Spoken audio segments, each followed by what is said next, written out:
Donc Thibault Lecomte de l'Université de Bretagne Sud, donc de l'Institut de recherche du Puy de Dôme. Donc moi je travaille en recherche sur le béton de chanvre aussi, et j'ai fait un petit peu de choses sur la paille que je vais vous présenter tout à l'heure. Mais vous n'êtes pas resté dessus, donc tout va bien. Non, allez-y, on y va. C'est, C'était facile, elle était facile celle-là, oui, oui. Très très drôle. Et je suis aussi directeur des études de la L3 Pro Éco-matériaux, Éco-construction, dont les étudiants vous ont accueilli et sont dans la salle. Et je vous invite à aller discuter avec eux. Et je les ai invités à aller discuter avec vous d'ailleurs. Donc j'espère qu'ils vont le faire. Voilà, de l'interactivité. Alors, hop.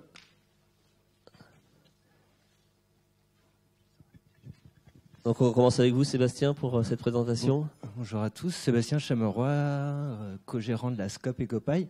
On est une entreprise, une SCOP, basée depuis 10 ans dans le Morbihan. On met en œuvre le matériau paille.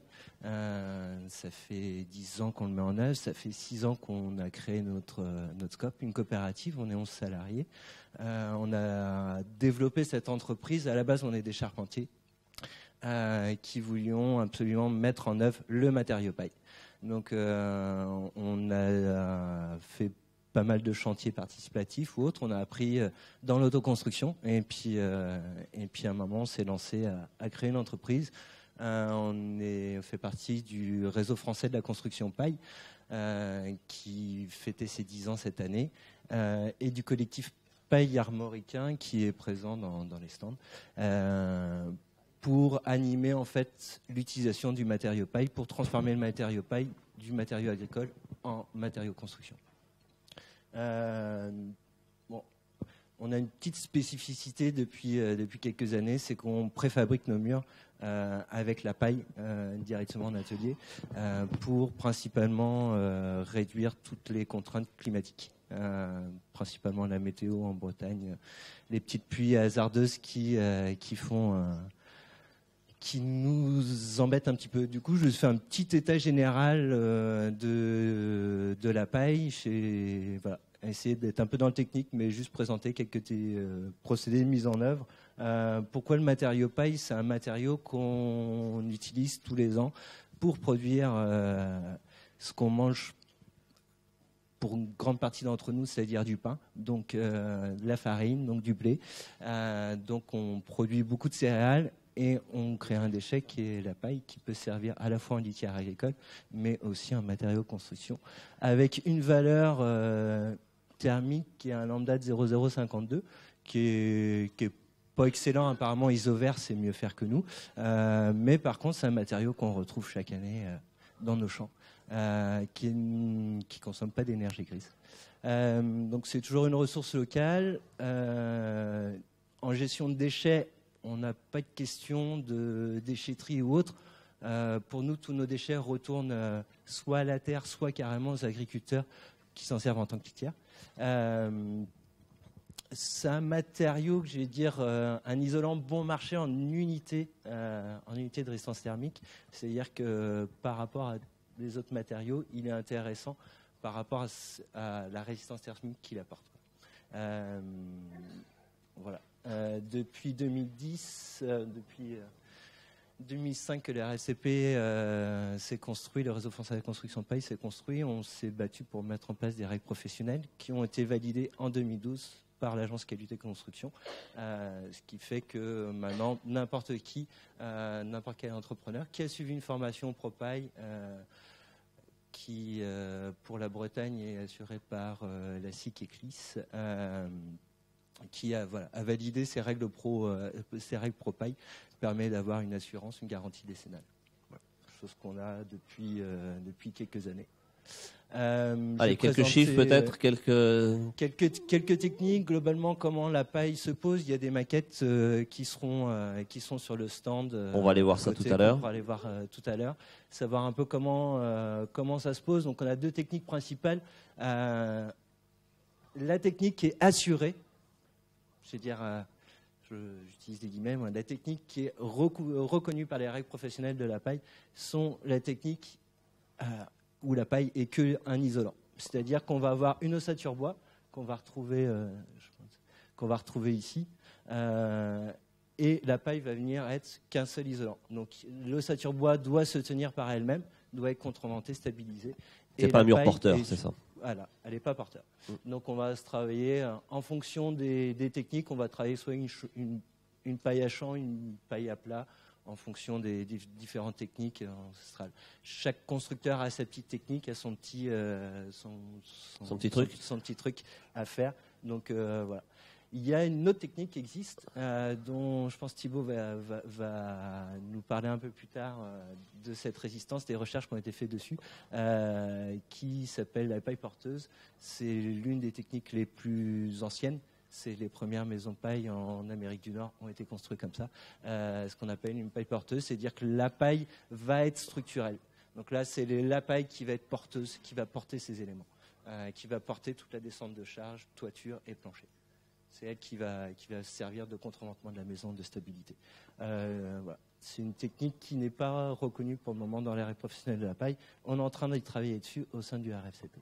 2 exemples.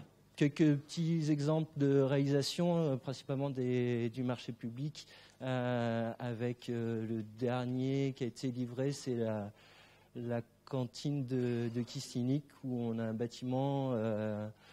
on est sur une paille à champ avec un bardage en châtaignier. On a utilisé le mot kistinik, qui veut dire apparemment châtaignier en gallo, pour pouvoir faire un petit bardage châtaignier en extérieur et un enduit terre intérieur. C'est une cantine qui reçoit les 2 écoles primaires. Voilà, le bâtiment est terminé. Hein. Le bâtiment est terminé en fonction depuis 2015, septembre 2015. La crèche de Mel, dont je vais vous parler un peu plus longuement tout à l'heure, on est sur une technique d'une paille à plat. On est toujours en ossature, dans les 2 cas on est sur une ossature bois, mais là sur une paille à plat avec des enduits terre intérieur et extérieur, avec un parement, une finition chaud pour l'extérieur et une finition terre pour l'intérieur. On va étudier un peu plus ce bâtiment dans la suite de la présentation. Alors, des idées reçues, parce qu'on en a tous, hein, la maison des 3 petits cochons, etc. Voilà, etc. je voulais juste parler Vous parlez du loup d'ailleurs. Voilà. Donc on va commencer. Donc le feu, les insectes, le rongeur, et on verra pour le loup à la fin. Qu'est-ce qu'on peut y faire? Pour le feu, en fait, les photos qui sont présentées ici sont les photos d'un test qui a été réalisé par l'atelier Gaujard pour un lycée de mémoire qui est lieu en région parisienne, 1500 mètres carrés de lycée, dont ils avaient une spécificité, c'est que par les volets roulants ici qu'ils avaient, on avait un gros vide technique entre le bardage et la paroi, quasiment 18 cm. Donc il y a eu un essai qui a été fait pour voir s'il n'y avait pas une propagation du feu du rez-de-chaussée à l'étage. Enfin, voir comment se passait la connexion avec ce bardage, cette grosse cheminée de 18 cm entre le bardage et la paroi. Et du coup, ça nous a permis de voir un peu l'état de la paille après un test au feu normé, donc, qui s'est arrêté au bout de 30 minutes, je pense. On voit que la paille n'a pas brûlé, en fait. Voilà, hein. On voit que la paille, elle, n'a pas brûlé, et voir ce qu'on s'aperçoit sur les enduits et sur les parois qui n'étaient pas remplies en paille. On s'est aperçu que le feu s'est propagé dans l'ossature, là où, avec la paille, on est venu protéger l'ossature. Donc en fait, on s'aperçoit que le matériau paille peut en plus protéger les éléments structurels qui sont bois dans ce cas-là. Faut penser globalement à un annuaire. On prend chaque page de l'annuaire, on les brûle, on essaye d'enflammer l'annuaire. Ça va être un peu plus dur. Le matériau paille, c'est à peu près la même chose.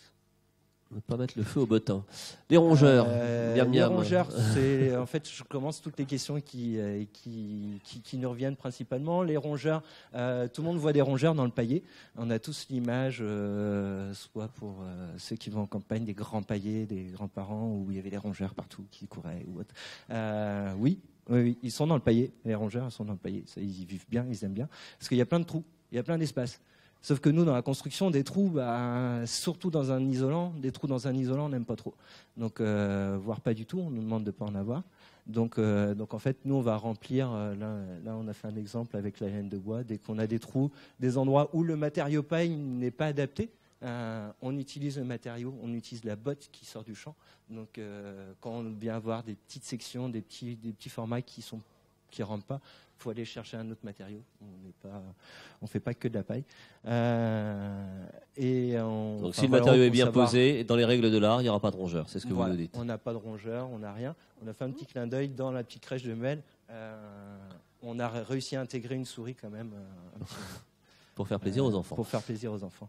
Les insectes, ça c'est autre chose. Les insectes, il y a principalement des insectes et il y en a dans la paille. Je ne peux pas dire non. Par contre, on s'est aperçu les nuisibles, les insectes nuisibles qu'on pourrait avoir, c'est des termites.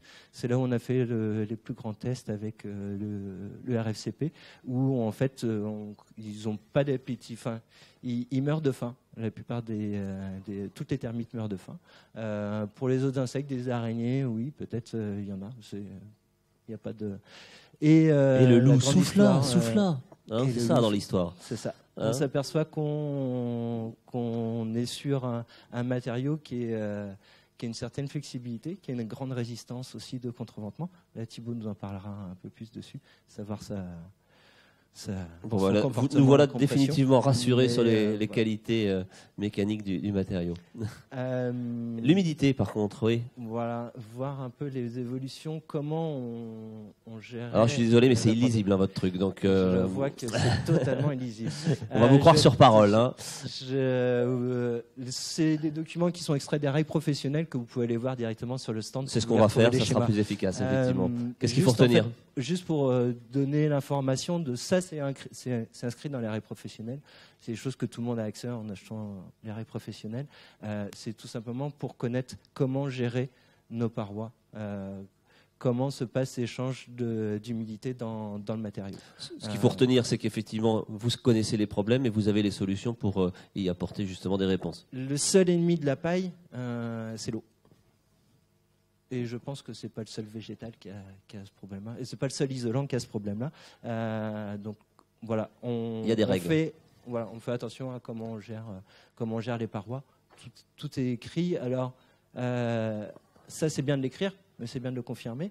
Donc en fait, pour le confirmer, on nous a demandé, donc l'agence qualité construction nous a demandé de vérifier au sein des bâtiments qui étaient déjà construits comment on pouvait le mettre en œuvre. Donc là aussi, on a mis des capteurs en place. Voilà, on a mis en place des capteurs. Donc là, nous en Bretagne, on a une maison qui a été étudiée sans test destructif, c'est-à-dire que la maison était déjà en place au moment où on a fait l'essai. C'est une maison qui est du côté de Ploermel.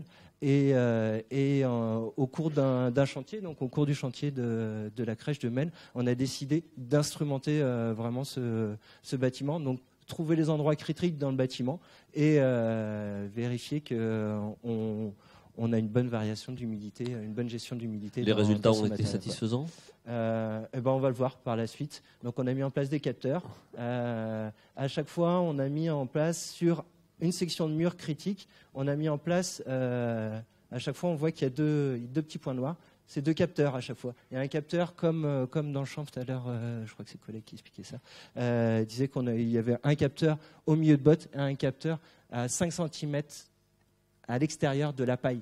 On ne va pas tester l'enduit, à quelle température il est, mais on va s'arrêter à 5 cm. Toujours, on va tester que le matériau paille. Et du coup, avec ça, on a eu une collecte. Donc c'est un chantier qui a été démarré en 2014, livré en 2015, et on voit strictement rien sur. On ne voit toujours rien, mais on vous fait confiance. Les courbes sont très bien orientées, c'est ça, on va dire plaisir. Ça. Donc en fait, on collecte la température au sein du matériau et on voit l'hydrométrie qui descend. Donc là, avec juste pour information, on s'aperçoit qu'en 2014, on avait un taux d'hydrométrie à 80% qui redescend à 70% 2 ans après. Donc on s'aperçoit qu'on a un matériau qui, avec le temps, lui va complètement descendre. C'est un mauvais essai pour expliquer la courbe. Donc une fois qu'on a celles-là ça, sont plus lisibles, voilà, c'est mieux. On a collecté en fait sur chaque capteur, on va récupérer l'information jour par jour, quelle est sa température et quel est son taux d'humidité. Et vous avez choisi la cuisine, c'est vrai que c'est un lieu qui peut générer de l'humidité. Voilà. Donc on a choisi pour la crèche, on a choisi la cuisine et une douche qui était contre une paroi paille. Ce qu'on évite de faire normalement. Mais là, on n'avait pas le choix. Et donc, on vient collecter pendant un certain nombre d'années ces informations. Et après, on va comparer par rapport à ces fameuses 3 courbes, ces 5 courbes, pardon, qui sont un test, en fait, qui sont des courbes expérimentales qui ont été faites par un test autrichien d'humidité, de développement de moisissure dans la paille. Ça, c'est pour le moment des courbes et les isopètes sont encore expérimentales. On n'a pas encore assez d'informations pour le faire. C'est là où je pense que tout le lien recherche et entreprise a son importance. Et bien justement, on va peut-être. Et je vais laisser la place à Thibaut pour habile transition. Qu'est-ce qui se dit. On termine et puis on prendra des questions juste après votre intervention. Je me dépêche, c'est ça, Thibaut. Ne perdez pas trop de temps. Alors, moi je voulais justement, sans transition, faire un petit point sur l'état de l'art autour de la paille. Donc ce n'est pas un état de l'art exhaustif, hein, c'est un peu compliqué de tout montrer, donc j'ai essayé de synthétiser ça en deux transparents. Première remarque, si on tape sur un moteur de recherche bibliographique, paille et construction, on va voir qu'il y a un engouement croissant de la paille. Bon, ça explose. Le fait est que là, on doit être à peu près à un peu plus de 1000 publications. Si on tape béton de chanvre, on va être autour de 10 000, voire plus. Si on tape béton, on a plusieurs centaines de milliers de références. Mais c'est la tendance qui est intéressante. Donc la tendance est intéressante. Après, faut savoir quand même que c'est un matériau qui est relativement peu étudié, qui est un peu moins mature au niveau de la recherche que ne peuvent l'être les bétons de granulats biosourcés. Au niveau des recherches, on va avoir essentiellement ce qui tourne autour de l'humidité dans la paille. Hein. Sébastien l'a dit, l'ennemi de la paille, c'est l'humidité. Donc on va avoir des tests de ce genre-là. On voit pas grand-chose, évidemment. Donc c'est des tests de sorption comme Florence en a montré sur les mélanges chaud-chanvre, où on va avoir en fait la prise en eau de notre matériau en fonction de l'humidité relative de l'air. Ce qui peut être intéressant, c'est de voir que là, il y avait 2 pailles différentes, une paille d'avoine, une paille de blé. Et on voit que, notamment dans les hauts taux d'humidité, finalement, les matériaux ne se comportent pas forcément de la même manière. C'est-à-dire qu'on a tendance à penser que la paille, c'est un matériau simple. Donc effectivement, le procédé est simple. Les ballots sont quelque chose qui paraît assez simple. Mais on va voir que finalement, rien que le brin de paille a son intérêt et peut être un axe de recherche parce qu'on va avoir des différences en fonction du type de paille qu'on va choisir. Donc ici, on voit encore moins. Donc je ne vais pas pesantir là-dessus. Simplement, c'était une courbe qui montrait un ballot qui avait été mis dans une paroi en étant humide. Un ballot qui a été mis dans une paroi et qui était sec, on voit rien du tout. On voit rien du tout. Là, voilà, on fait confiance, mais voilà. Ouais. Je sais pas si les transparents seront en ligne, mais l'idée c'était de voir que en fait dans la paroi il y avait une régulation thermique qui se faisait et que en fait comme l'a expliqué Florence sur les mélanges chaud-chanvre, les cycles de sorption et désorption ne sont pas identiques. Ce qui fait qu'en fait on va avoir une prise en eau qui sera plus lente dans le mur et une libération de l'eau qui sera plutôt plus rapide dans le mur. Donc en fait, le fait d'avoir, on peut même revenir ici là, le fait d'avoir des points qui sont au-delà de cette courbe-là, c'est pas forcément très grave, parce que ici vous voyez que cette courbe-là, elle est pour une humidité qu'on constate pendant 56 jours. Et donc si là pendant 2 jours vous avez de l'humidité, ben en fait on va rejoindre les points qui sont là assez rapidement. Grâce aux propriétés de sorption et désorption de la paille. Si on fait un point sur la mécanique, en fait, quand on regarde dans la littérature, ben en fait, on se rend compte que les gens ont surtout étudié des systèmes et finalement n'ont pas vraiment pris en compte le matériau paille en tant que tel.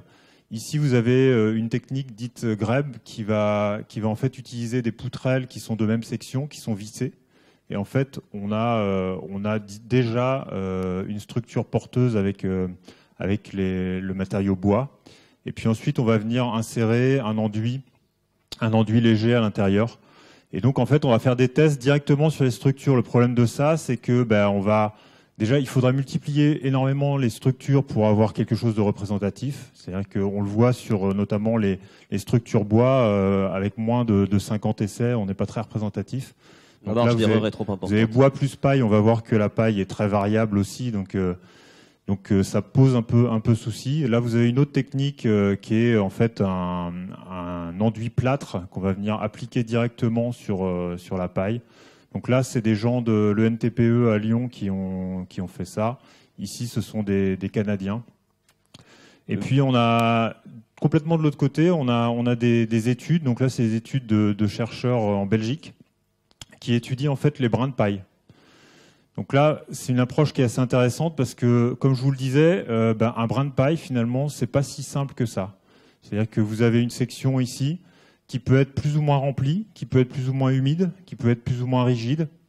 Et en fait, si on a un brin d'avoine, un brin de blé, un brin de riz, on va pas avoir forcément les mêmes caractéristiques sur notre matériau. Donc cette approche est assez intéressante. Notamment, on va avoir un brin qui va être considéré comme une poutre et qui va avoir des phénomènes, qui va voir des phénomènes d'ovalisation comme ça. Donc c'est ce qui est traité dans cet article-là. Nous, ce qu'on a constaté, c'est qu'il manquait un échelon là entre les deux. Ça va être votre prochain travail de recherche. Qui est l'échelon du ballot. Voilà. Et là-dessus, vous travaillez. Donc c'est là-dessus qu'on a travaillé. Donc avec Pascal Legris qui est dans la salle, qui nous a mis en relation avec des producteurs de paille. Donc 2 années de suite, avec les licences pro, écomatériaux, éco-construction, on a fait des projets. Une première année où on a comprimé 60 ballots, une seconde où on a comprimé 120. Ça a fait beaucoup rire dans le labo, parce qu'on avait un magnifique tas de paille de 8 mètres cubes. Ce qu'on constate déjà, on a essayé de les caractériser à champ et à plat. Ce qu'on constate déjà, c'est qu'on a un matériau qui est extrêmement déformable. C'est-à-dire que, en fait, c'est plus un système qu'un matériau. C'est-à-dire qu'il faut vraiment voir l'association des liens, qui sont des liens en général en polypropylène, et du tas de paille, de l'empilement de paille. Et on voit que là, on peut diviser la taille du ballot, la hauteur du ballot par 2, et il n'y a aucun problème. Ce qui est caractéristique aussi, c'est que quand on relâche ça, quand on fait remonter la presse, en fait, le ballot reprend sa forme initiale au bout de 2-3 minutes. Donc un matériau très intéressant à ce niveau-là et qui pourrait avoir des vertus parasismiques, par exemple. Si on regarde ce que ça donne, donc là vous avez une image en fait de la force qu'on applique avec la presse, et puis là vous avez une image du déplacement de la traverse de la presse. Donc quand vous avez ces courbes-là, on a un matériau qui est plus rigide et plus solide, en quelque sorte, et puis ici des matériaux moins rigides, moins solides. On voit qu'on a une grosse influence de la masse volumique de notre ballot. Donc ici, vous avez des ballots qui sont autour de 100 kg par mètre cube, ici plutôt autour de 60. Donc 60, c'est les pointillés, 100, c'est ceux-là. On voit qu'à plat, donc flat, c'est à plat, et edge, c'est à champ. Donc à plat et à champ, finalement, on va avoir une inversion des courbes, c'est-à-dire qu'à très faible densité, on a plutôt tendance à avoir un ballot à champ qui est beaucoup moins rigide et moins solide que à plat. Et c'est l'inverse quand on va être dans les hautes densités. Qu'est-ce qu'il faut en déduire et en conclusion ? Alors, ce qu'il faut en déduire, c'est qu'il y a une densité à partir de laquelle, finalement, mettre à plat ou à champ, c'est quasiment la même chose. Et donc, c'est vrai qu'on a tendance à penser poser à plat, mais peut-être que certains ballons, on pourrait les poser à champ. Un autre aspect, c'est que les pailles, comme on coupe du blé avec des coupes de plus en plus larges, les pailles sont de plus en plus courtes. Et en fait, sur des ballots haute densité, on va avoir beaucoup moins d'anisotropie. C'est-à-dire qu'on va avoir des brins de paille qui vont être dans tous les sens, et finalement, à champ ou à plat, ça sera exactement pareil. Voilà. Ce qui est intéressant dans ces courbes-là, c'est qu'on a un fort hystérésis. Et donc, finalement, l'air sous cette courbe, là, dans cette courbe, ça représente de l'énergie qu'on va pouvoir récupérer, par exemple, pour du cisaillement en parasismique. Et donc, on va avoir un matériau qui va pouvoir emmagasiner de l'énergie si jamais on a un séisme, par exemple. Thibault Lecomte, une dernière information peut-être, parce que l'heure tourne, on a 2 ou 3 questions et puis il y a les stands ensuite qu'il faudra aller voir. D'accord, je vais essayer d'aller vite alors. Merci. Vous aviez annoncé 2 transparents. Ouais, non, j'en avais annoncé 4, mais... Oui, bon, on en est déjà au 5e, alors allez-y. Ouais. C'était un 4 marseillais. Ici, on voit rien, donc, donc l'idée c'était de montrer, que là, vous avez les points qui sont à champ, et puis il y avait des points à plat ici, et voir que les courbes en fait se croisent au bout d'un moment, et qu'effectivement, à champ, au bout d'une certaine densité, on est mieux que, enfin, on est plutôt plus rigide et plus solide qu'à plat. Et enfin, une autre approche intéressante, donc enfin, effectivement, une autre approche intéressante, c'était de sortir un peu justement de regarder uniquement la densité, et de voir que finalement on avait des pailles de 2 origines. On avait une paille qui était une paille bio pour laquelle l'agriculteur n'avait pas utilisé de raccourcisseur, et une paille qui était un peu moins bio et puis sur laquelle l'agriculteur avait utilisé des raccourcisseurs. Et donc on a 2 pailles qui en fait en vrac ont 2 densités différentes. Et on voit que finalement si on utilise des approches de type compression des matériaux granulaires, on peut trouver des courbes maîtresses qui ne sont pas uniquement liées à la densité, mais qui sont aussi liées à la densité initiale des brins de paille ou à la densité vrac. D'où l'importance de l'origine, d'où l'importance de l'origine, et d'où le fait que c'est un peu plus compliqué qu'on le pense, quoi. Donc pour conclure, comme l'a dit Sébastien, on a un matériau qui est quand même très intéressant parce qu'il est local, renouvelable, donc pour toutes ces raisons, peu impactant sur l'environnement.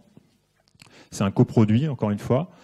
On a une mise en œuvre qui est maîtrisée, donc là, il faut vraiment que vous repartiez d'ici en ayant cette image-là, c'est-à-dire qu'on a un matériau qu'on sait mettre en œuvre, qui pose pas de problème de durabilité, et pour peu qu'on suive les règles de l'art qui ont été très bien faites sur les matériaux de type remplissage, paille type remplissage. Il reste pas mal de choses à faire si on veut utiliser ce matériau comme matériau porteur. Et pour moi, c'est un des axes intéressants, une des pistes de travail qui est vraiment intéressante. Il y a encore pas mal de choses à faire sur la gestion de l'humidité. Voilà. J'en termine puisqu'on me presse.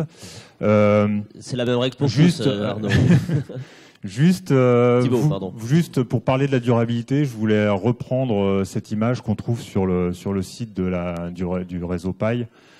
C'est une maison qui a été construite en 1921, remplie en paille, donc qui est bientôt centenaire. Hein. Et qui a l'air de bien se porter, ma foi. Personne ne sait que c'est de la paille parce que le parement est devant, mais il n'y a aucune pathologie apparente depuis 95 ans. Et pour peu qu'on suive les règles de l'art, il n'y a aucun problème avec le matériau paille. Et ça, il faut vraiment insister dessus, et ce serait bien que vous repartiez d'ici avec cette idée-là. Merci beaucoup Thibault Lecomte et Sébastien Chameroy pour cette présentation très concrète et très précise et bien documentée grâce à vos travaux de laboratoire à l'Institut de recherche du Puy-de-Dôme, Thibault.